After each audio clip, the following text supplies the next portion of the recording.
பூஜை ரூமை க்ளீன் பண்ணி ரொம்ப நாள் ஆச்சு. சரி இன்றைக்கி பண்ணிடலாம் அப்படின்னு சொல்லிட்டு ஸ்டார்ட் பண்ணிட்டேன். எப்போல்லாம் டைம் இருக்கோ அப்போல்லாம் வந்து க்ளீன் பண்ணிவிடுவேன். இல்லைனா ஒரு 15 days ஒன்ஸ் வந்து ஃபுல்லாகவே வந்து டீப் க்ளீன் மாதிரி பண்ணிவிடுவேன்.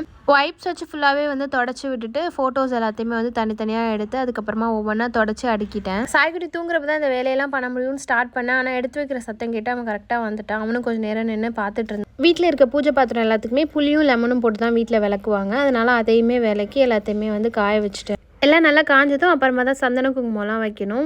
மதியம் கொஞ்சம் நேரம் ரெஸ்ட் எடுத்துகிட்டு ஈவினிங்காக அவனுக்கு வந்து ஸ்நாக்ஸுக்கு வந்து அவல் உப்புமா ரெடி பண்ணியிருந்தேன். அவளை 15 minutes தண்ணியில் ஊற வச்சு கொஞ்சமாக எண்ணெய் ஊற்றி கடுகு வெங்காயம் அரை பச்சை மிளகா அவளை போட்டு கிண்டி எடுத்தால் ரெடி ஆகிடும். லாஸ்ட்டில் வந்து நான் நட்ஸ் பவுட்ரு கொஞ்சமாக ஆட் பண்ணிப்பேன். குட்டீஸ்க்கு அவ்வளோ ஸ்வீட்டாக செஞ்சு கொடுக்குறது வந்து பிடிக்கல அப்படின்னா இந்த மாதிரி வந்து உப்புமா மாதிரி செஞ்சு கொடுக்கலாம். அம்மா விளையாட்டுக்கு அமுச்சு விட்றேன் அப்படின்னு சொல்லி சாய்க்குட்டி வந்து வாக்கிங் அழைச்சிட்டு போயிட்டாங்க. நான் மீதி பேர் எல்லாத்துக்கும் மாவு இருந்ததுனால கொத்தமல்லி சட்னி ரெடி பண்ணலாம் அப்படின்னு சொல்லி ரெடி பண்ணிட்டு இருந்தேன். இன்றைக்கி டின்னருக்கு தோசையும் சட்னியும் தான்.